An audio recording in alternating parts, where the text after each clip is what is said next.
오늘 우리에게 주시는 하나님의 말씀은 고린도전서 13장 1절로 13절 말씀입니다.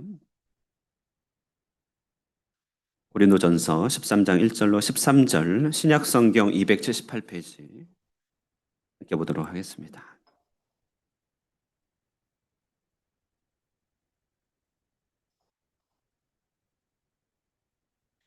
고린도전서 13장 1절로 13절 우리 다 함께 교독하겠습니다. 제가 먼저 읽고 여러분 읽으시겠습니다. 내가 사람의 방언과 천사의 말을 할지라도 사랑이 없으면 소리나는 구리와 울리는 꽹과리가 되고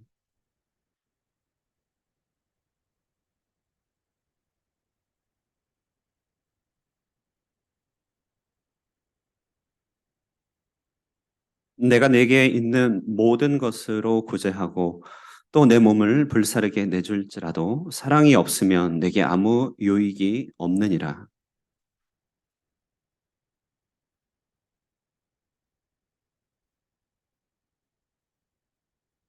무례히 행하지 아니하며 자기의 유익을 구하지 아니하며 성내지 아니하며 악한 것을 생각하지 아니하며 모든 것을 참으며 모든 것을 믿으며 모든 것을 바라며 모든 것을 견디느니라.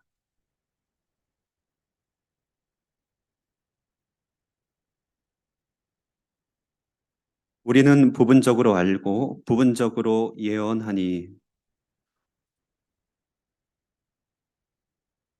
내가 어렸을 때에는 말하는 것이 어린아이와 같고 깨닫는 것이 어린아이와 같고 생각하는 것이 어린아이와 같다가 장성한 사람이 되어서는 어린아이의 일을 버렸노라.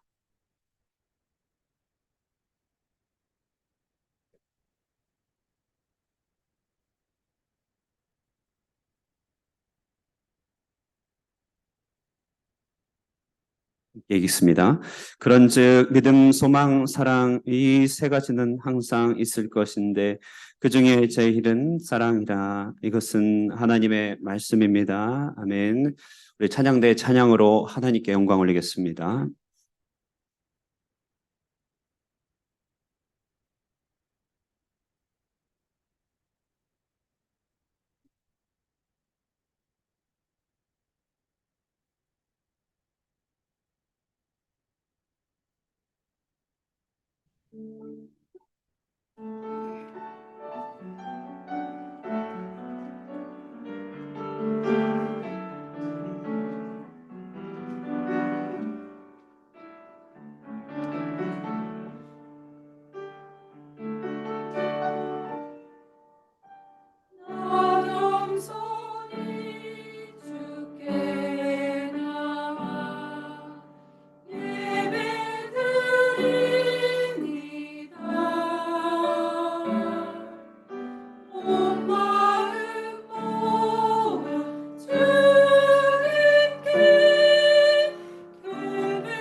사랑하는 성도 여러분, 한 주간 평안하셨습니까? 네, 아멘.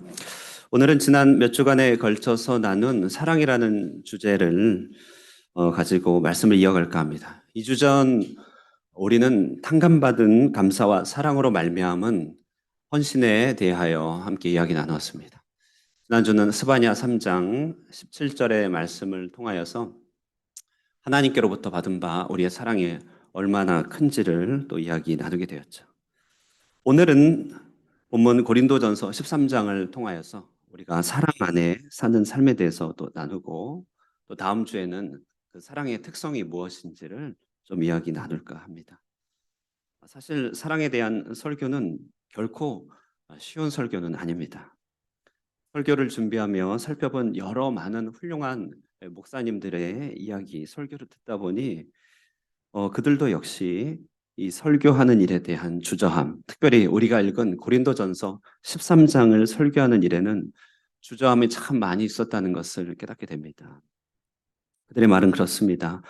사랑해야 한다라고 하는 이 당연한 명제이지만, 그러나 그 앞에서 대부분은 사랑을 하지 못하고 있다는 실정과 또 사랑할 능력이 없다는 그런 자격지심이 앞서기 때문에 참 설교하기가 어렵다는 것이죠.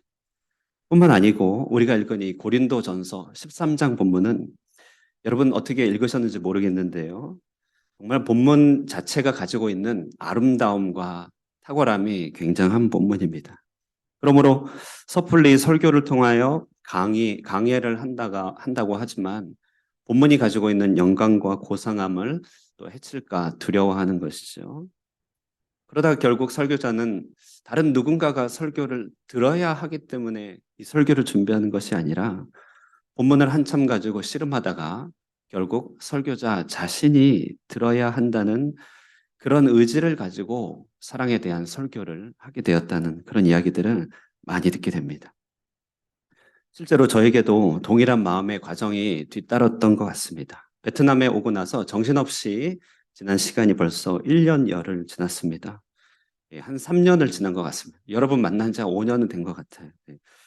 그런데요, 참 희한하게도 이 1년이 지난 이때쯤 사랑이라는 주제 앞에 계속 머물게 됩니다. 수많은 목표들, 또 수많은 계획들, 기회들이 나에게 손짓하고 있지만, 그러나 본문의 말씀과 같이 사랑이 없으면 내게 아무 유익이 없다는 그 사실이 제 마음을 계속 사로잡고 있는 것이죠. 그리고 그 가운데서 또 사랑을 하기에 너무나 부족하고 무능력한 저 자신을 발견하게 됩니다. 저 역시도 결국 다른 모든 목사님들과 마찬가지로 사랑에 대한 설교를 말하기 위해서가 아니라 듣기 위해서 설교를 준비하게 됩니다. 회피하지 않고 잘 이 주제를 통과하고 싶은 의지로 말씀을 준비하게 됩니다. 베트남에서의 목회 여정 아직은 초년기인 만큼 사역과 삶에 올바른 영적인 기초를 세우고자 본문을 묵상하며 실험하게 됩니다.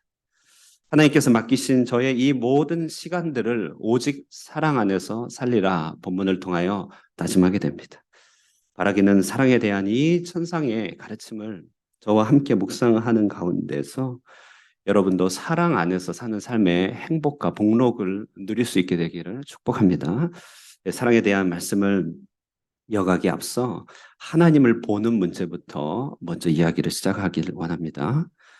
사람들은 살면서 한 번쯤 하나님을 봤으면 좋겠다 이런 생각을 누구나 다 하죠. 특별히 교회 다니는 우리들은 우리 신앙의 강도, 우리 신앙생활의 또 확신을 위하여 꿈에서든지 환상에서든지 한 번쯤은 하나님을 한번 봤으면 좋겠다 이런 생각을 우리는 누구나 다 하게 됩니다. 실제로 예수님의 제자였던 빌립 역시도 예수님에게 하나님을 내게 보여달라고 그렇게 예수님과 오랫동안 동행하면서 그런 질문을 하였던 것이죠.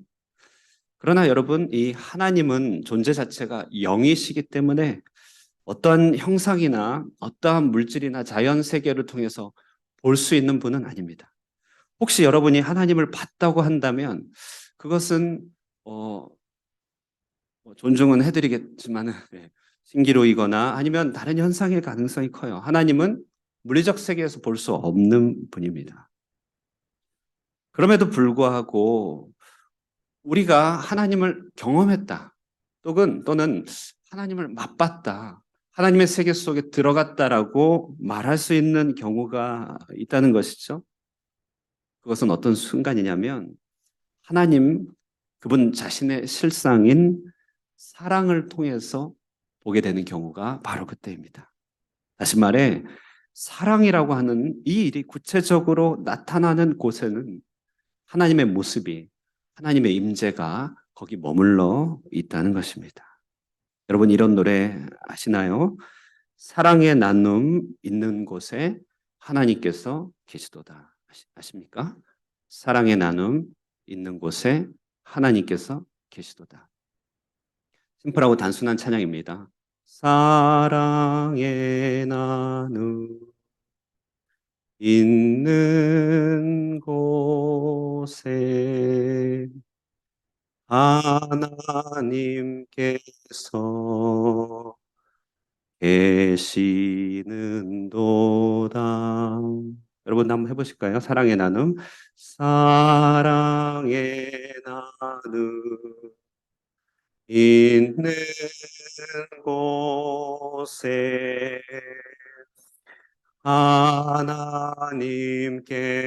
하나님께서 계시는도다. 여러분 정말 그렇습니다. 지금도 세상 많은 사람들은 성경에서 말하는 하나님을 모르고 바라보지 못하고 있습니다만 그러나 우리 일상의 부모님들의 따뜻한 사랑과 오랜 인내들 그리고 마음이 맞는 사람들과 함께 나누는 깊은 우정의 관계들 그리고 사랑하는 연인들과 주고받는 뜨거운 사랑들 속에서 우리는 하나님의 실체를 조금씩 맛보고 있다는 것이죠. 그래서 이 역사가 지탱이 되고 있는 것이고 그래서 이 역사가 보존이 되고 있는 것 아니겠습니까?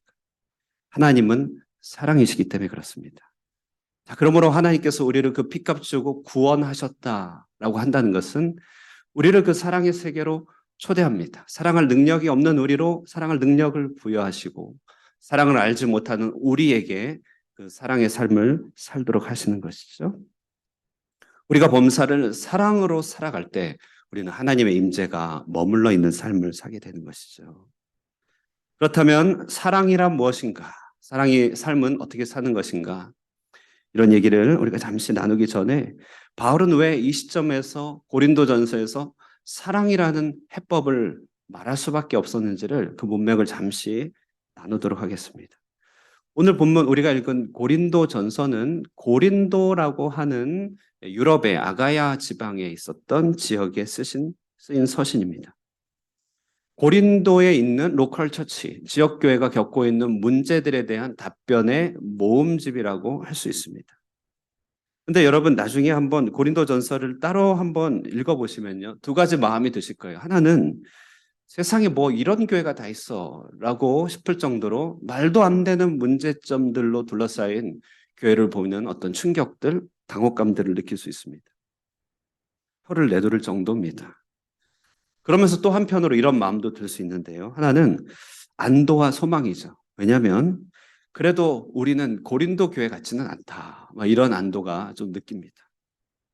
구체적으로 조금만 소개하자면 고린도 교회 안에는 자그마한 교회입니다. 메가처치도 아니고요. 신생교회고 개척교회 아닙니까? 그렇게 오래된 교회가 아닌데도 이미 교회 안에는 네다섯 개의 파벌이 서로 파당을 가지고 싸우고 있었습니다. 그것도 골치 아픈 일인데요. 그 속에 언변을 자랑하고 추앙하는 풍토가 생겨나서 사람들을 서로 휘젓고 다녔던 것이죠. 그 와중에 누군가는 아마 계모라고 할 수 있는 그런 존재와 그런 자와 통간한 경악스러운 일이 교회 성도 안에 나타나게 됩니다. 그런데 교회는 그 일에 대해서 단호하게 징계하지 못하고 유야무야 덮어가게 되었습니다. 왜냐하면 실은 많은 사람들도 음행에 빠져 있었기 때문에 그렇죠. 더 나아가 계급 간의 차별이 아주 심하였습니다. 그래서 굉장히 음식을 하나 먹는 문제도 계급적인 차별이 나타나게 되었죠. 그러는 가운데 신비적인 체험, 은사 체험, 신비주의가 교회를 또 어지럽게 했습니다. 정말 이것도 교회입니까? 무슨 이런 교회가 다 있어요. 그런데요, 이 교회, 고린도 교회가 왜 이렇게 됐는가 가만히 이제 생각하고 또 공부하고 또 앞뒤로 이렇게 연구하다 보면요. 그 배경에는 이제 교회가 있는 그 밖의 세상, 교회가 위치하고 있는 그 고린도라고 하는 땅의 삶의 풍토가 그러했다는 것입니다. 그것은 언변과 철학, 지식을 높이는 사조가 유행했습니다. 누구라도 말을 잘하면 그는 프리패스예요. 지적으로 뛰어나야 말을 잘하면, 다시 말해 수사하게 뛰어나면 그가 육체의 삶은 어떤 것인지 그냥 뛰어넘어갔습니다. 상관하지 않는 시대였습니다. 신전 창기들, 예. 신전 창기들이 공공연하게 매춘을 횡행하였던 그런 도시 분위기였습니다. 뿐만 아니죠. 고린도 폴리스라고 하는 그 도시 문명에서 사람들은 지나치게 논쟁적이었고요. 지나치게 당파적이었고 정치적이었습니다. 그 와중에 종교들은 신비주의를 많이 추구해서 신비적인 체험도 많이 했습니다. 주변의 나라 환경, 주변의 지역 환경이 이렇다 보니 주변 환경의 영향력들이 그대로 교회 안으로 스며들게 되는 것이죠. 이것이 바로 문화의 두려움, 문화의 힘 아니겠습니까? 정말 문화라고 하는 것은 참 무섭습니다. 우리 선교사님들 전 세계 어쩌다 한 번씩 이제 우리 국내에서 선교사 대회를 하게 되면요. 인도 선교사님들을 보면 인도인 같아요. 생김새도 인도인 같고요. 성격도 인도 사람 같고요. 시간을 정해놓으면 언제 올 줄 몰라요. 인도 사람이 그런다면서요. 구체적으로 시간 약속하기를 그렇게 꺼려 하더라고요. 왜 그런 걸 정하냐 이거죠. 예. 인도인이 다 되었습니다. 중국 선교사님들은 어떤가? 상을 한 상 차려놓고 왁작지껄하게 큰 소리로 대화를 나눕니다. 이 습관이 된 것이죠. 그러는 새에 우리 일본 선교사님들은 저 구석에 서로 야 하이 하면서 조용하게 식사를 나누는, 조금씩 드시면서 식사를 나누는 장면이 펼쳐집니다. 모르긴 몰라도 베트남에 살고 있는 여러분들 아마 많이 베트남스러워졌을 것입니다. 구체적으로 제가 일일이 다 언급은 하지 않아도 우리 많이 변해 있겠죠. 문화가 가지고 있는 힘이 그렇다는 것이에요. 근데 오늘날 이 세대를 뒤엎고 있는 가장 강력한 문화는 바로 자본주의 경쟁이라고 하는 문화입니다. 내가 이기고 내가 내 행복을 유지하고 살아남기 위해서는 누군가를 밟고 갈 수밖에 없다는 드라마 오징어 게임의 문제의식이 고스란히 우리 삶 가운데 체험되고 있죠. 피라미드의 계단식 사회 체계가 그대로 반영된 영화 기생충은 바로 우리들 영혼의 DNA가 되어 있을지도 모르겠습니다. 그러니 이처럼 우리는 세상 속에 살고 있기 때문에 여러 삼투압들, 이런 것들이 그대로 우리 속에 들어오죠. 이것을 통하여 정화되고 막긴 하지만 이렇게 크게 오염된 세상의 영향력들이 우리 안에 스며들어오는 것을 완전히 막을 수는 없는 것이죠. 그러다 보니 고린도 교회도 지금 우리가 보기에는 너무나 얼토당토하게 뭐 이런 교회가 다 있을까 싶을 정도로 오염되고 타락했던 것입니다. 성경에 쓰인 당시나 그런데 오늘날이나 이 문화가 가지고 있는 공통적인 그런 내용이 있습니다. 그것은 뭐냐? 예나 지금이나 한결같이 비슷한데요. 무슨 사람이 자기 자신을 섬기고 자기를 높이고 자기에게 몰입되는 삶을 추구하는 시대더라는 것입니다. 그 땅도 로마의 승전국가의 풍요로운 물질 문명 속에서 사회 계층화가 세분화되었고 빈부격차가 나눠지며 상층부로 올라가기 위한 수많은 노력들이 있었습니다. 수사학을 위한 과외도 굉장히 많았던 시대였습니다. 오늘날도 그렇죠. 오늘날도 이 땅 가운데 살아남기 위해서 우리는 자기 자신에게 과몰입될 수밖에 없는 그런 시대라고 할 수 있습니다. 록펠러라고 하는 미국의 최대 석유 재벌, 물론 돌아가신 분인데요. 이 석유 재벌에게 어떤 기자가 이렇게 물었다고 해요. 당신은 얼마만큼이나 돈을 더 벌어야 충분하다고 할 수 있겠습니까? 이런 질문을 했다고 합니다. 자, 여러분이 그 질문을 받았다고 생각하고 대답해 보세요. 얼마만큼 더 벌면 충분하겠습니까? 록펠러는요, 고민하지 않고 순식간에 대답했습니다. 조금 더, 이렇게, 조금 더, 조금 더. 언제까지라도 만족할 수 없이 살아가는 큰 갈증의 시대를 대변하는 말이죠. 조금 더, 조금 더. 우리 마음에 이 조금 더라고 하는 마음에 우리 마음을 채근하고 있지 않나요? 우리를 정말 드라이브 끌고 가고 있지 않습니까? 이 사람들 가운데서 사람들은 자기에게 몰입해가면서 점점 사랑이 식어져 간다. 이것이 마지막 날에 대한 주님의 진단이었습니다. 마태복음 24장 12절 불법이 성함으로 많은 사람의 사랑이 식어지리라. 고린도 교회가 그랬습니다. 그리스도의 십자가 보혈과 사랑을 통하여 구속함을 입은 믿는 사람이었다 할지라도 세상의 분위기가, 세상의 영향력이 너무나 사랑과 거리가 멀기 때문에 그들의 마음은 그와 같이 방탕하게 되었고 나뉘어지게 되었고 메마르게 되었던 것이죠. 자, 그래서 바울은 그런 시대상을 염두에 두고 고린도 교회를 치료하고자 고린도전서 전체 가운데 한 개 고봉, 높은 봉우리를 세우는데 그게 바로 고린도전서 13장, 오늘 본문입니다. 사랑장이라고 알려진 본문이죠. 이 사랑장을 도입하는 12장 마지막 구절 우리 한번 보시겠습니다. 한번 읽겠습니다. 시작. 너희는 더욱 큰 은사를 사모하라. 내가 또한 가장 좋은 길을 너희에게 보이리라. 더욱 큰 선물, 더 큰 은혜를 사모해야 된다. 가장 좋은 길을 보여주겠다. 이것이 고린도전서 13장입니다. 그래서 우리는 이 고린도전서 13장을 통해 크게 세 가지의 이야기를 전달받습니다. 첫 번째 1절에서 3절은요. 오직 사랑으로만 행해야 된다. 두 번째 4절에서 7절은요. 참된 사랑을 알고 간직해야 된다. 세 번째는 사랑 안에서 장성해야 된다. 이런 주제를 다루고 있습니다. 사람에게서 사랑을 빼면 0이 된다라고 하는 공식이 있더라고요. 공감하시나요? 사람에서 사랑이 없으면 제로죠. nothing, 허무죠. 살다 보면 내가 왜 사는가? 뭘 사랑하며 사는지도 모르고 달려갈 때 사람은 허무하고 사람들은 불안해지게 됩니다. 베스트셀러 자존감 수업의 저자 윤홍균 정신과 의사 전문의는요, 사랑 수업이라는 책을 써서 이런 말을 합니다. 시험이나 취직을 위한 공부에 평생 매달리면서도 가장 중요한 사랑에 대해서는 억압하거나 외면하는 이중적인 태도를 취해왔다. 사랑을 잘 다룰 수 있어야 인생도 술술 풀리며 사랑을 잘 주고받을 때 비로소 성장할 수 있다는 것이다. 이것은 꼭 비단 남녀 간의 사랑만을 얘기하는 것은 아닙니다. 철학자 강신주는요, 사랑을 철학적으로, 인문학적으로 성찰하고 많은 사람들한테 전달하면서요, 사랑의 본질은 아낌에 있다. 사랑의 애자가 옛날에는 아끼다는 의미로 썼다는 것이죠. 사랑은 아낌에 있다. 사랑은 아낌에 있다고 말하면서 누군가가 그 아낌의 대상을 위하여 기꺼이 움직여주는 것, 그 아낌의 대상을 위하여 기꺼이 몸을 움직여주는 것, 다시 말해 일을 하는 것이 사랑인데 오늘날에는 자기만 아끼려는 마음 때문에 사랑도 모르고 일도 의미를 잃어버렸다라고 진단하고 있습니다. 베트남에 와서 1년여의 시간을 보내며 아직은 멀었지만 1년 정도 지나니까 조금씩 보이고 조금씩 들리는 것 같습니다.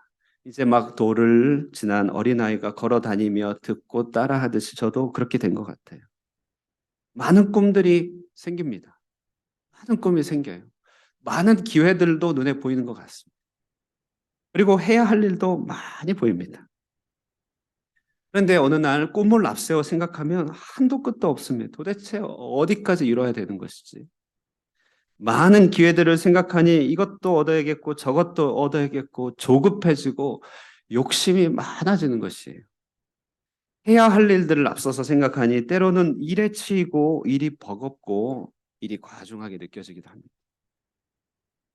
그 많은 꿈을 언제 이루고 그 많은 기회를 언제 다 붙잡고 그 많은 일을 언제 다 하냐는 것이죠. 솔직히 이런 삶을 살다 보니 마음도 분주해지고 마음이 어느덧 욕심으로 가득 차 있는 것 같은 그런 느낌이 들 때가 참 많이 있습니다. 그러나 사랑을 앞세워 한번 생각해 보니까요. 이렇게 되는 거죠. 더 많이 사랑할 꿈, 더 많이 사랑할 기회, 더 많이 사랑할 일. 결국 하고자 하는 일이 사랑하는 일이라면, 사랑을 키워가는 일이라면 그것은 언제까지라도 할 수 있겠구나. 그리고 또 여기까지만 해도 족한 것입니다. 왜냐하면 사랑하고 있기 때문에 그렇죠. 사랑보다 더 큰 값어치는 없기 때문에 그렇습니다. 그런 의미에서 여러분 지금 사랑하고 계십니까? 여러분 잘 사랑하고 계시나요? 사랑 안에 거하고 계십니까? 우리는 이 우리가 간직하고 그 안에 거해야 될 사랑이라는 특징을 조금 더 살펴보기를 다음 주에 좀 미루고요. 오늘은 오직 모든 일을 사랑으로 해야 한다는 이 바울의 아주 강력한 메시지를 우리 마음에 한번 함께 새기면 좋겠습니다. 1절에서 3절 말씀 우리 다 한번 읽어보도록 하겠습니다. 1절에서 3절입니다. 시작. 내가 사람의 방언과 천사의 말을 할지라도 사랑이 없으면 소리나는 구리와 울리는 꽹과리가 되고 내가 예언하는 능력이 있어 모든 비밀과 모든 지식을 알고 또 산을 옮길 만한 모든 믿음이 있을지라도 사랑이 없으면 내가 아무것도 아니요 내가 내게 있는 모든 것으로 구제하고 또 내 몸을 불사르게 내줄지라도 사랑이 없으면 내게 아무 유익이 없느니라. 아멘. 본문은 먼저 1절에서 3절에서 우리의 삶의 동기를 점검하도록 해주죠. 우리가 어떤 동기로 달려가느냐, 내 삶의 동기가 무엇인지를 그 깊은 곳에서 쳐다볼 수 있게 해줍니다. 본문의 사람의 방언, 천사의 말들, 그리고 예언하는 능력과 산을 옮길 만한 믿음들, 모든 것으로 구제하고 불사르는 헌신들, 이 모든 것들은 교회와 세상에서 추앙받고 인정받는 높은 찬사를 받는 행동들이죠. 일평생을 벌어들여 누군가 가난한 일을 돕고 필요를 공급하는 구제들은 이 사회가 얼마나 값어치를 쳐주는 일입니까? 사실 엄청난 자기 헌신이고 희생이지요. 자, 그런데요, 여러분, 이런 엄청난 희생과 구제, 헌신도요, 사실은 우리 자신의 명분이나 자기의 존중감을 위한 행위가 될 때가 참 많이 있다는 것이죠. 실제로 오늘날에는요, 이렇게 사회를 이롭게 하는 이런 일들이 평판의 이익이나 경제적 가치로 돌아오게 한다는 사실을 깨닫게 되었고 널리 활용하게 됩니다. 사회를 이롭게 하는 이 선한 일이 경제적 가치로 환산이 되어 소위 말한 사회적 가치가 되는 것이죠. 환경적 가치가 되는 것이죠. 경제적 관점에서 측량이 되고 경영적 관점에서 채택이 된다는 것이죠. 몸을 불사르고 내주는 모든 일조차도 내게 돌아오는 그냥 재기동사밖에 안 된다는 것을 우리는 때로는 경험하게 됩니다. 우리는 역사 가운데 언론 가운데 잘못된 신념이나 잘못된 사상을 위하여 자기의 목숨까지 던지는 모습을 종종 보게 되지 않습니까? 폭탄, 자살, 테러 같은 것들. 그게 어떻게 가능하죠? 그런 일들이 있다는 말입니다. 바쁘고 분주하게 많은 일들을 하여도 우리 주님께서 마르다를 향하여 아주 사랑하는 마음으로 타일렀듯이 그것이 무엇을 위한 것이냐 물을 때가 많이 계십니다. 대상을 진정으로 아끼는 마음이 없이 우리는 이런 일을 행할 수 있다는 것 바울은 너무나 잘 알았죠. 바울보다 잘 알 수 있는 사람이 있겠습니까? 또 보실까요? 예언하는 능력과 산을 옮길 만한 믿음이요. 참 대단하죠. 이런 이적과 카리스마적인 이런 은사들은 앞에서 누군가를 이끄는 사람이라면 누구나 다 흠모할 만한 그런 재능이라고 할 수 있을 것입니다. 정치인들은 이런 카리스마의 후광을 얼마나 덧입고 싶겠습니까? 기업을 경영하시는 분들은 앞날을 예측하는 능력과 과단성 있는 결단을 통하여 앞으로 나아가게 되는 것들과 그런 보상을 받는 일들이 얼마나 필요합니까? 무엇보다도 이런 능력을 추구하는 사람들은 종교인이죠, 종교인들. 설교나 리더십에서 사람들이 추앙하고 떠받다 줄 수 있는 그런 은사가 있기를 얼마나 바라는지 영혼까지 끌어모은다는 이 오늘날의 용어는 사실은 종교계에는 익숙한 개념입니다. 뭐라도 하는 것이죠. 그런 사람들의 시선과 관심을 받기 위해서요. 근데 여러분 아시겠지만 요즘 너무나 큰 이슈가 되었지만 이런 능력과 이런 신비적인 카리스마가 얼마나 부패할 수 있다는 건지 우리는 오늘날 많은 경우를 통하여 잘못된 지도자를 통해서 보게 됩니다. 때로는 내게 그런 능력이 없다는 것이 도리어 감사하게 여겨지기도 하는 그런 시점이 되고 있어요. 사람의 방언과 천사의 말이라고 당대에는 정말 언변이 너무 중요한 때였죠. 오늘날에도 그렇죠. 프레젠테이션을 잘하고 다국어 언어를 잘하는 것이 얼마나 우리의 삶에 중요한 것입니까?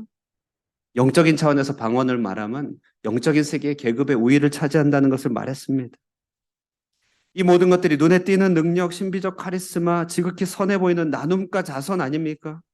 그런데 바울은 이 모든 일에 정령 필요한 것은 사랑이다. 이 모든 것에 사랑의 동기가 있어야 된다라고 힘주어서 세 줄이나 걸쳐서 얘기하고 있는 것이에요. 여러분 정말 그렇죠. 많은 일들 할 수 있습니다. 바쁠 수 있습니다. 정신 없을 수 있습니다.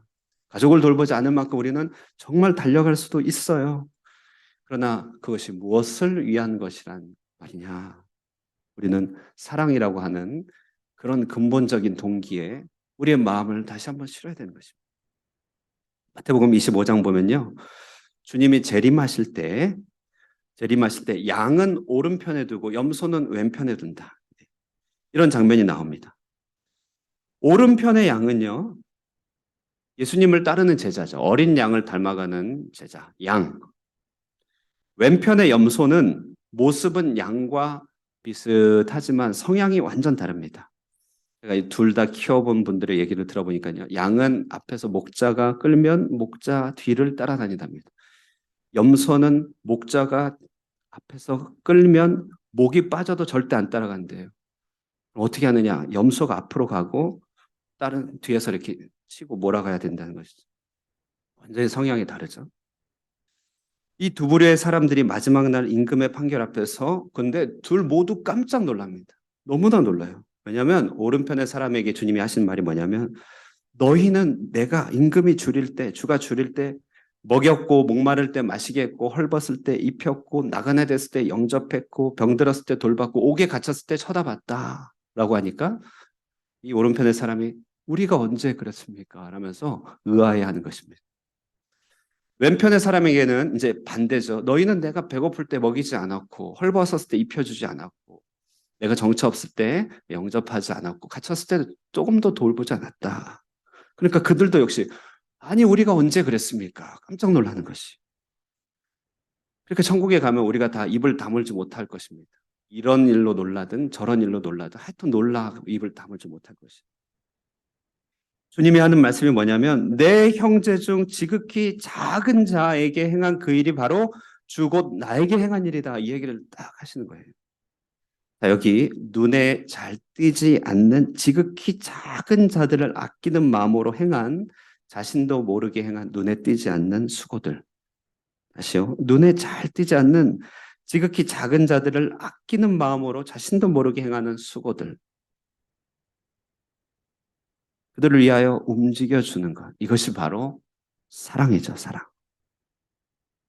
그 땅에 가면 우리가 이 땅 가운데 사랑으로, 우리가 온 존재로서 한 사랑으로 놀라게 되는 일이 벌어진다는 것입니다. 내가 언제 그랬지? 내가 언제 그랬지?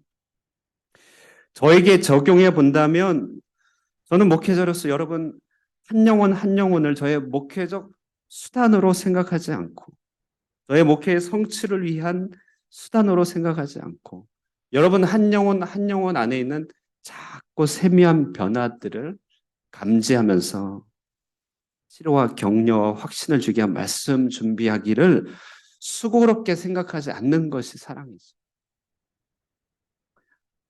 말씀을 준비하는 것은 정말 쉽진 않습니다.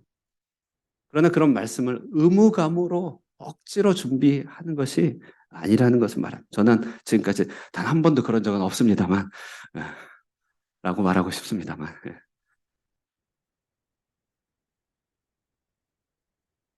저에게 적용해 보는 것이죠. 얼마나 그 일을 할 수만 있다면 넘어가려고 하는지, 정말 내게 사랑이 있는지 점검한다는 것이죠.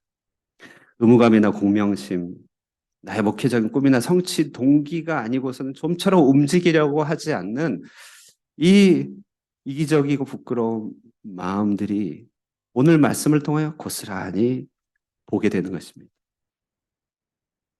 저는 마땅히 진정으로 교회 안에서 마을의 필요들을 눈여겨보며 관찰하며 사진 작가의 눈보다 훨씬 더 세밀한 마음으로 작아진 자들, 줄이고 목마르고 나그네되고 갇힌 상황에 마음이 마땅히 동해야 될 것입니다. 그 동안 마음을 가지고 저희 기도실과 저희 서재에서 또 신방과 사역의 장소로 기꺼이 가야겠죠. 이것이 사랑 아니겠습니까? 사랑에 대해서 생각할 때 우리가 먼저 기억할 것은 우리가 행하는 무수한 일들 얼마나 많이 있습니까? 그 모든 것을 통분할 수 있습니까? 사랑으로요. 사랑이 아니고서는 아무 유익이 없다. 우리는 진심으로 우리의 삶과 인생들, 수고들, 우리의 노력들을 점검해야 할 것입니다. 두 번째 연이어 생각할 부분은 그런 사랑이 솔직히 내게 없음을 고백하며 겸손하게 구하고 더 구하여 포기치 않고 사랑하기로 결심하는 것입니다. 오늘 본문 보면요. 특별하게 주어가 1인칭이에요. 계속 내가. 사랑의 본질을 설명하기에 앞서서 사랑의 정반대가 되는 아모르스의 라틴어인데요. 아모르데이, 하나님의 사랑의 반대편에 있어서 많이 쓰이는 말이기 때문에 소개해드립니다. 자기 사랑을 쫙 깔아놓는 것이죠. 내가. 우리는 언제나 다른 사람에게 이 사회에, 이 땅의 교회에 사랑이 없다고 불평하며 힘들어합니다만 그러나 역으로 그렇다면 내게 사랑이 있는가? 나는 사랑이 있는가? 우리 사회와 가정은요, 정교한 톱니바퀴가 물려 있는 것 같은 그러한 모습을 가지고 있습니다. 엄밀히 말하면 그러므로 나 한 사람이요. 나 한 사람이 톱니바퀴를 온전히 돌리면 맞물려 있는 모든 것들은 결국은 돌아가게 돼 있다는 것이죠. 변하게 돼 있다는 것입니다. 아닙니까? 맞죠? 나만 잘 돌리면요. 결국 맞춰져 있는 것들은 돌아가게 돼 있습니다. 인류 역사 가운데 꼭 이 땅 가운데 운석이 떨어지듯이 아주 강력한 임팩트 있는 그런 운석이 떨어지는 것 같은 두 인물이 지구상에 살아갑니다. 한 분은 2000년 팔레스타인 로마 통치 한복판에 베들레헴 말구유에 태어나신 예수 그리스도라고 하는 운석입니다. 그는 사랑의 화신이었고 사랑 자체였죠. 그 예수님이 부활 승천하신 후에 이제 예수님을 따라 유럽 사회에 동일한 모습으로 바울이라고 하는 사람의 운석처럼 떨어졌습니다. 정말 지구상 전체 인구를 치면은 바닷가의 모래 하나를 찾는 것보다 희귀한 일 아닙니까? 그런데 어떻습니까? 예수 그리스도 그리고 그의 종 사도 바울의 삶과 사랑함으로 인하여 온 세계의 변함이 얼마나 큰 것입니까? 야만인이었던 유럽 사회의 변화가 어떻게 저렇게 가능했다는 말입니다. 그것은 세상의 톱니바퀴가 어떻게 돌아가도요. 나 홀로 끝까지 지탱하고 버티며 톱니를 역행하도록 방향을 변화시키는 사랑의 톱니를 포기하지 않았기 때문에 그렇죠. 정말 우리 확신해야 됩니다.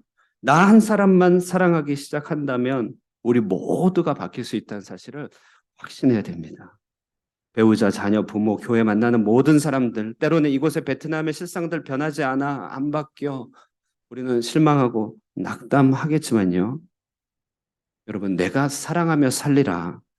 결단하고 걷다 보면 모든 것은 나와 맞추어서 변화되게 되어 있다는 것이. 그것이 하나님, 우리가 주와 함께 그의 보좌 우편에 앉았다는 통치자라는 말 아니겠습니까? 물론 내 식대로 사랑하면 안 되죠. 그래서 사랑을 배워야 됩니다만. 그러나 이 홀로 가는 길이 아무리 외로워도, 아무리 힘들어도 그래도 할 만합니다. 왜죠? 왜냐하면 이것이 사랑이기 때문에 그렇습니다. 사랑하는 일인데요. 그것은 내 자신의 일인데요. 사랑 자체가 기쁨이 있는 것 아니겠습니까? 그럼 사랑에 대한 유명한 식구가 마음을 계속 맴돌아요. 사랑하였으므로 행복하였네라. 통영의 시인 유치환 씨가 물론 이루어져서는 안 된 사랑으로 관련된 사랑의 서신에 주고받은 5천 편 중에 수집해서 만든 시집이죠. 사랑하였으므로 행복하였네라.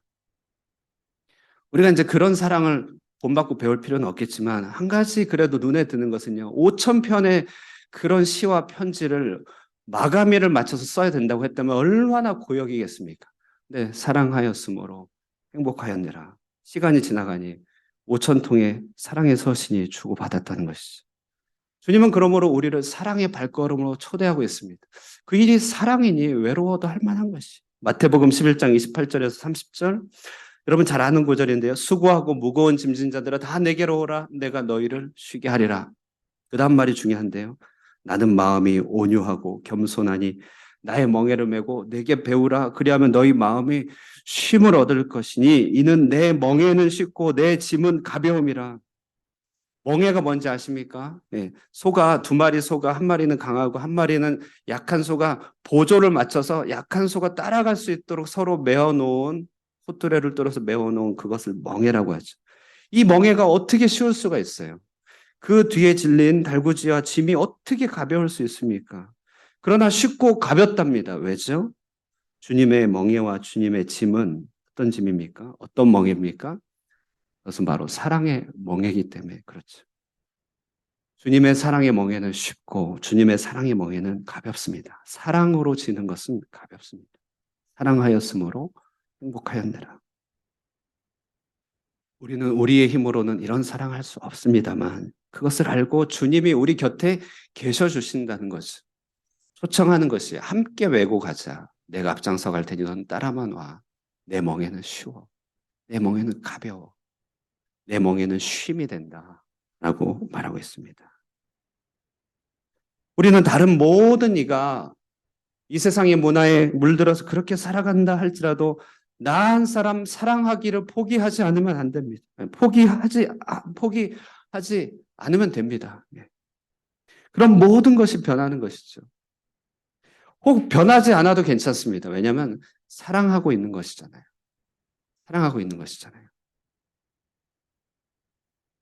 저도 말씀을 준비하면 여러분을 상대할 때마다 사랑하고 있으면 되는 것 아니에요.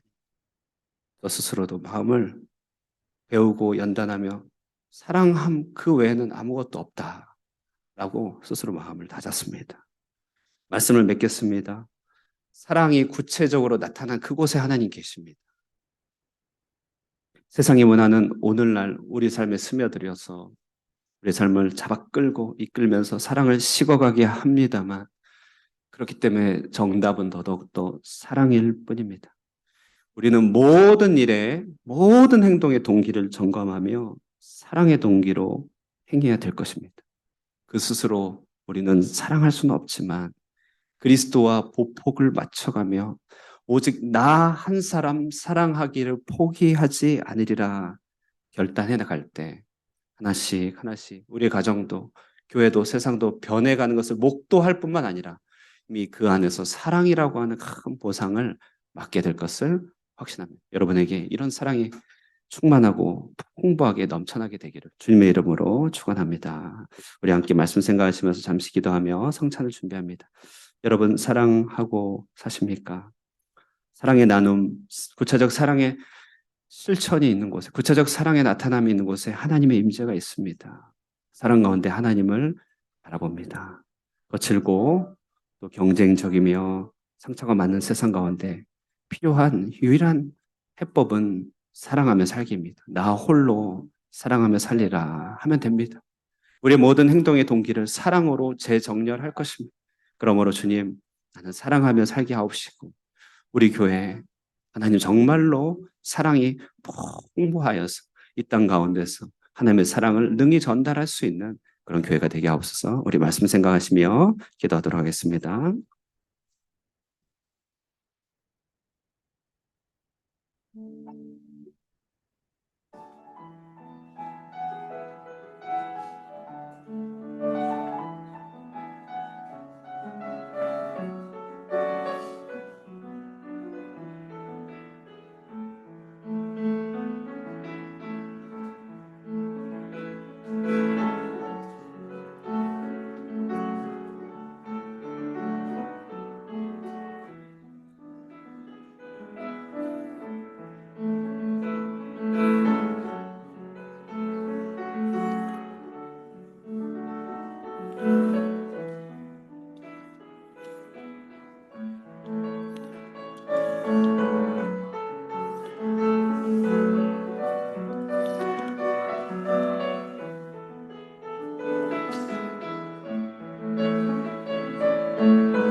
할렐루야.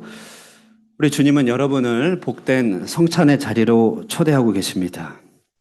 다시 한번 말씀을 들어보십시오. 수고하고 무거운 짐진 자들아 다 내게로 오라. 내가 너희를 쉬게 하리라. 나는 마음이 온유하고 겸손하니 나의 멍에를 메고 내게 배우라. 그리하면 너희 마음이 쉼을 얻으리라. 주님께서 사랑의 약속을 하시며 우리로 그 사랑의 증거물을 단지 말과 글이 아니라 구체적 눈에 보이는 형태로 우리에게 전달하고 계십니다. 이 시간에 주님의 초청과 약속을 의지하여 다 함께 이 은혜로운 성찬에 참여할 때 성령께서 조명하여 주시고 크신 은혜 베풀어 주시기를 축복합니다. 우리 서로 평안의 인사를 함께 나눌 텐데요. 주 안에서 형제님, 자매님, 주 안에서 우리 집사님, 권사님을 사랑합니다. 장로님을 사랑합니다. 우리 인사 나누도록 하겠습니다. 시작. 주 안에서 사랑합니다. 주 안에서 사랑합니다. 할렐루야. 성찬은 주님께서 잡히시기 전날 밤에 제정하셨습니다. 주가 친히 제정하셨음을 강조하는 말이죠. 성찬은 떡과 포도주 잔을 나누도록 합니다. 떡은 그 사랑의 결정체인 주님의 몸을 상징합니다. 우리는 떡을 볼 때 우리는 단지 떡빵을 보는 것이 아니라 거기서 찢겨진 그리스도의 몸을 보는 것입니다. 우리는 잔을 받을 때 거기서 단지 포도주를 보는 것이 아니라 흘리신 피를 보는 것입니다. 주님은 이 성찬을 통하여 우리에게 자신의 몸을 주시고 그 몸을 받음이 마치 우리가 음식을 먹고 마시는 것이 확실한 것 같이 우리에게 확실함을 증거하여 주고 있습니다. 떡과 잔을 볼 때마다 그 떡과 잔에서 품고 있는 메시지들을 여러분이 꼭 기억하시고 간직하시며 묵상하면서 참여하길 바랍니다.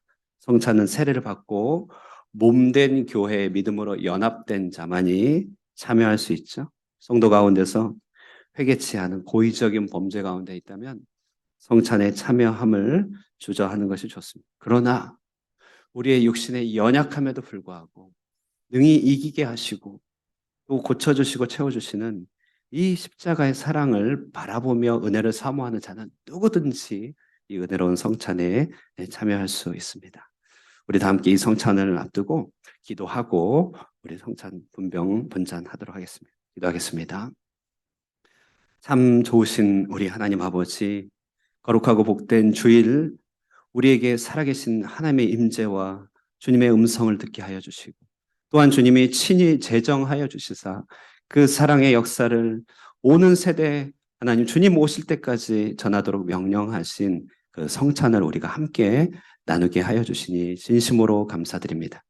우리에게 보이는 말씀으로 시연하여 주시고 떡과 포도주가 나뉠 때마다 우리를 위하여 찢기신 그 사랑의 몸과 우리를 위하여 그 흘리신 그 피의 사랑을 온전히 경험하며 또 주님의 사랑 가운데 머물길 원하오니 성령으로 우리와 함께하여 주시옵소서. 떡과 잔을 마실 때마다 또한 우리 온 지체가 그리스도 안에서 더욱 하나가 되도록 인도하여 주시기를 바라고 예수님의 이름으로 기도드려옵나이다. 아멘. 주님이 제정한 말씀을 들으십시오. 예수께서 잡히시던 밤에 떡을 가지고 축사하시고 떡을 떼어 가라사대 이것은 너희를 위하는 내 몸이니 이것을 행하여 나를 기념하라 하셨습니다. 저도 여러분 주님의 말씀을 받들어 여러분에게 떡을 나눠 드리도록 하겠습니다.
혹시 세례 받으신 여러분 중에 떡을 받지 아니하신 분이 계시면 가르쳐 주시기 바랍니다.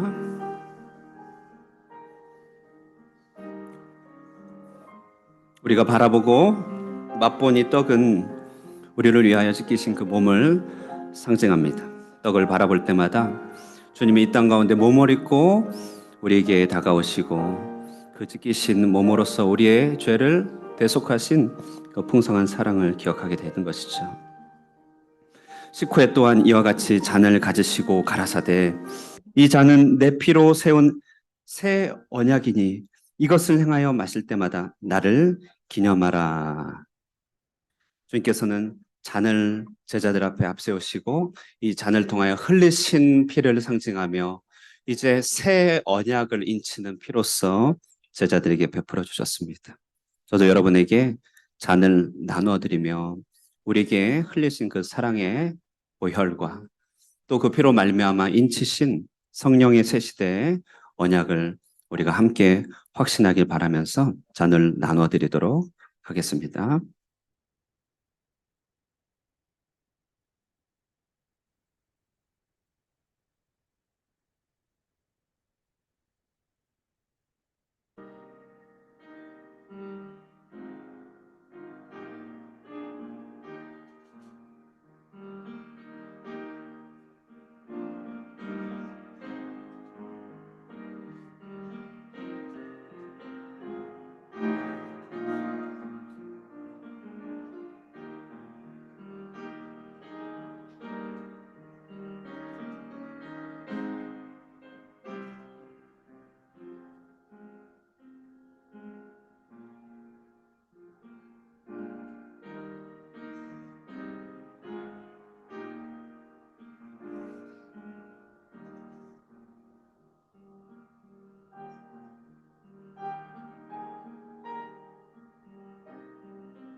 혹시 떡을 받으시고 잔을 받지 아니하신 분 계십니까?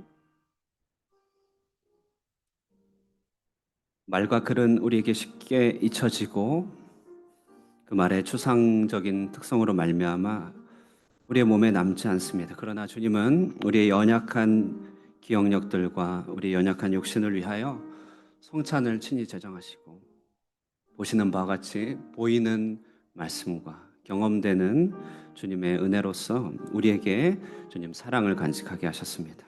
떡과 잔을 생각할 때마다 그 몸과 그 피에 담겨져 있는 그 구원의 메시지들을 늘 묵상하시고 감사하시면서 더욱더 주와 함께 연합되시고 이로 말미암아 우리가 한 피바다 한 몸 이룬 한 지체요 또 한 성도임을 늘 기억하는 여러분 되시길 바랍니다.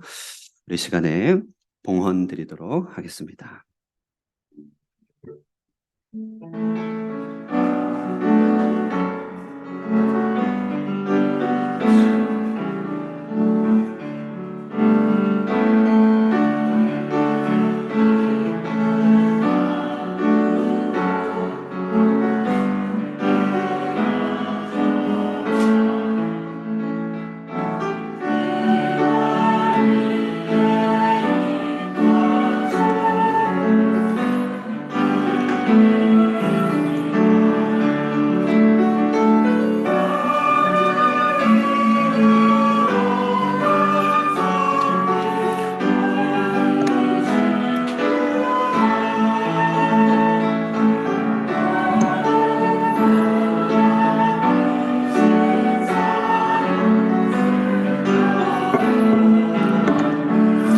다 함께 일어나 찬양합니다.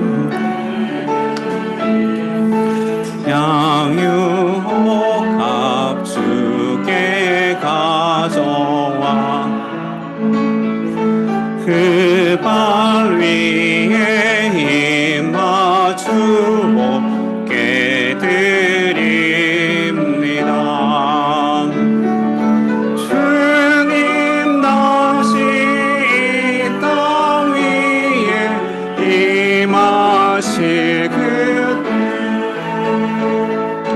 주의 크신 사랑으로 날 받아 주소서.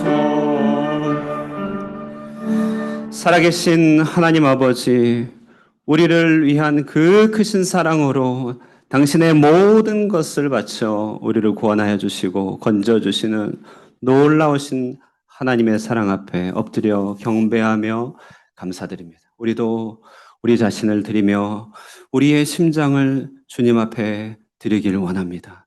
그 사랑의 나라 안에서 한 걸음 한 걸음 주님의 사랑을 본받고 배우며 사랑하며 살게 하여 주시옵소서. 우리의 모든 일들을 주님을 사랑하며 이웃을 사랑하는 사랑의 동기를 가지고 앞장서 나아가게 하여 주시며 비록 우리는 우리의 힘으로는 부족하지만 성령의 함께하심과 도와주심으로 말미암아 큰 사랑의 발걸음 가운데서 내 자신과 우리의 가정과 온 교회와 이 땅이 한 걸음씩 한 걸음씩 변해가는 것들을 목독해 하여 주시옵소서. 그 사랑의 충만한 능력이 우리 모든 성도들의 삶과 가정과 기업을 덮어주시기를 바라나이다. 주님의 보혈로 우리의 삶을 덮어 주시옵소서. 주님, 주님께서 베풀어 주신 사랑과 은혜에 감사드리오며 주님 그 사랑을 우리도 주님을 사랑하는 마음을 가지고 우리가 가진 모든 것들을 주께 올려드리는 마음으로 이 시간 예물을 올려드립니다. 사랑하는 주님, 우리가 주님 앞에 올려드리는 이 예물을 흠량하여 주시고 우리의 온 몸을 우리의 온 마음을 받아 주시옵소서.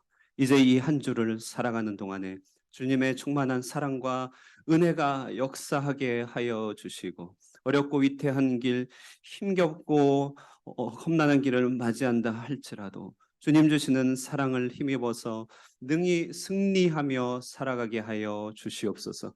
우리 이스라엘 자녀들에게 이 그리스도의 사랑이 넘치게 하여 주시고 어린 시절부터 사랑하는 법을 배워가며 하나님을 사랑하며 삶을 사랑하며 주변의 많은 이들을 사랑하며 살아갈 수 있는 귀한 아이들로 자라갈 수 있도록 축복하여 주시옵소서.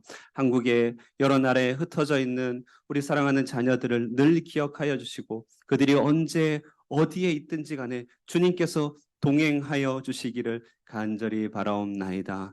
하나님, 병약한 자들의 질병을 고쳐주시고 기적으로 함께하여 주시며 일상에 필요가 있는 모든 자들에게 하나님의 공급하심을 맛보게 하여 주시옵소서. 시간 우리의 예배 예물 주님 앞에 올려드려오니 주님 받아주시기를 간절히 바라옵고 살아계신 예수님의 이름으로 기도드려옵나이다. 아멘. 이제는 우리 주 예수 그리스도의 은혜와 하나님 아버지의 극진하신 사랑과 성령 하나님의 교통하시는 역사가 온전히 사랑함으로 우리의 삶을 주님 앞에 드리기로 결단하는 사랑하는 하늘꿈의 모든 권속들과 함께 예배한 예배자 위에 영원토록 함께 있을지어다. 아멘.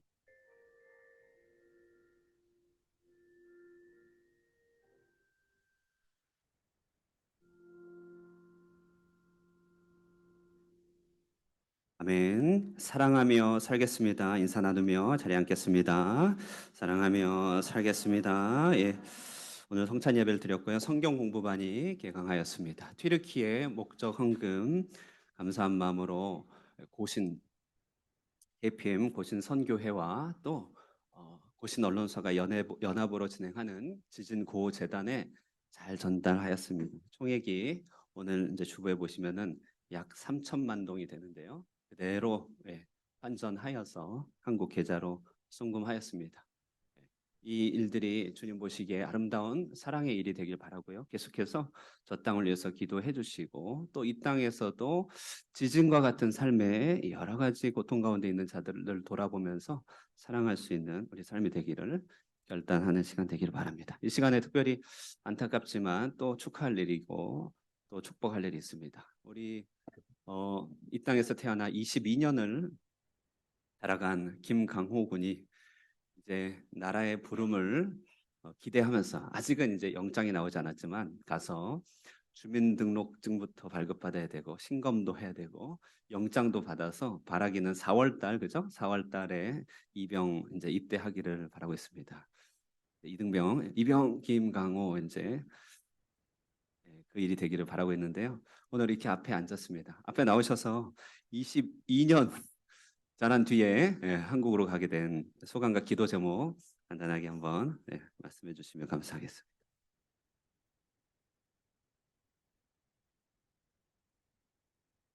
연습 미리 해도 되는데요. 이병 감사합니다. 그 베트남에서 태어나서 이제 그 말씀하셨던 대로 22년 동안 있다가 거의 처음 한국을 가는 건데요. 네, 오늘 말씀도 되게 좋았던 것 같고 앞으로 이제 잘 다녀오겠습니다. 뭐라 말씀을 드릴지 모르겠어요, 솔직히. 준비를 좀 했어야 될 것 같은데 어제 농담으로 말씀하신 줄 알고 준비를 안 했거든요. 그래서 이렇게 나오게 되었는데 그래도 다치지 않고 잘 다녀오도록 하겠습니다. 네, 감사합니다. 네, 우리 함께 합심해서 기도하면 좋겠습니다. 군생활 미리 맛보게 하네요. 농담 그런 거 없어요. 그래서 알겠습니다. 네네네. 할만해요. 그래도 너무 걱정하지 마시고 우리 함께 기도할 때 주님께서 이 땅에서 태어나게 하시고 자라가게 하여 주시고 은혜와 은총 가운데서 보호하시고 간수하시고 또 주님의 섭리 가운데서 군생활 할 때 하나님 예비하신 모든 축복 다 누리게 해주시고 신앙 안에서 더욱더 굳건해지게 해주시고 만남의 축복 미래를 위한 모든 기회들이 우리 군생활을 통해서 열리게 하옵소서. 또한 또 이 계기를 통하여 우리 군부대에 있는 우리 여러 지체들 우리 자녀들 위해서 함께 합심하며 기도하도록 하겠습니다. 기도하겠습니다. 사랑과 은혜가 충만하신 하나님 아버지, 정말 주 안에서 사랑하는 강호 주님 감사합니다. 주님의 큰 사랑 가운데서 태어나게 하여 주시고 하나님 이 땅 가운데서 보내주셨습니다. 하나님 강호의 모든 앞길을 주님께서 친히 주관하여 주시옵소서. 삼일 길을 앞서 행하시는 우리 하나님께서 그의 모든 계획과 모든 순간순간 동행하여 주시고 이끌어 주시옵소서. 보내는 우리 어머니 조희경 집사님에게 믿음의 담력 허락하여 주시고 오직 기도로 아들을 주님 앞에 맡겨드리며 하나님의 역사하심을 맛보게 하여 주시고 사랑하는 수호 잘 준비되어 하나님 이곳 삶 생활을 잘 보내요. 하나님 우리 모두에게 큰 기쁨이 되는 귀한 가정 되도록 주님 역사하시고 함께 하옵소서. 은혜와 사랑이 충만하신 하나님 아버지, 주 안에서 사랑받는 아들 강호 형제, 이 땅 베트남에서 태어나 지금까지 자라오게 하여 주시고 무수한 시간들 가운데 동행하시며 하나님의 크신 사랑과 역사 가운데서 이끌어 주시니 감사드리옵나이다. 이제 하나님 주님의 섭리와 또 주님의 뜻하신 가운데 나라의 부름을 위하여 한국으로 가게 됩니다. 오랜 시간 이곳에 자라가고 또 이곳에서 적응하였던 모든 시간들이 앞날을 위한 예비함이 되게 하여 주시옵소서. 이제 펼쳐지는 한국의 생활들과 군부대의 모든 시간마다 주님께서 세밀하게 간섭하시고 사랑하고 계심을 늘 체험케 하여 주시옵소서. 사랑하는 아들을 이제 한국의 군대에 보내고 기도로 이 자리에서 또 섬기며 군대로 아들을 향하여 간절히 기도하는 조혜경 집사님의 마음과 생각, 믿음을 붙잡아 주시고 기도의 능력이 더욱더 덧입혀지게 하여 주시옵소서. 뿐만 아니라 우리 강호가 군생활 하는 동안에 또한 더불어 군생활 가운데 있는 사랑하는 우리 자녀들 또 제대를 앞두고 있는 자녀들 하나님 기억하며 기도합니다. 그들의 모든 외로운 군생활 가운데서도 모든 만남의 축복들과 동행하심으로 함께하여 주시고 큰 사랑 가운데서 장성한 믿음의 분량을 가지고 잘 제대할 수 있도록 도와주시옵소서. 주님의 이름으로 축복하옵고 예수님의 이름으로 기도드리옵나이다. 아멘. 자, 우리 교회에서 잘 갔다 오라고 자 이렇게 또 이거 뭐라고 해야 되죠? 용돈인가요? 정말 입대 잘하세요. 총 한 자루 사시고 이렇게 자 박수를 박수하도록 하겠습니다. 우리 서로 교제하고 식사 자리로 가도록 하겠습니다. 교제 찬송하도록 하겠습니다.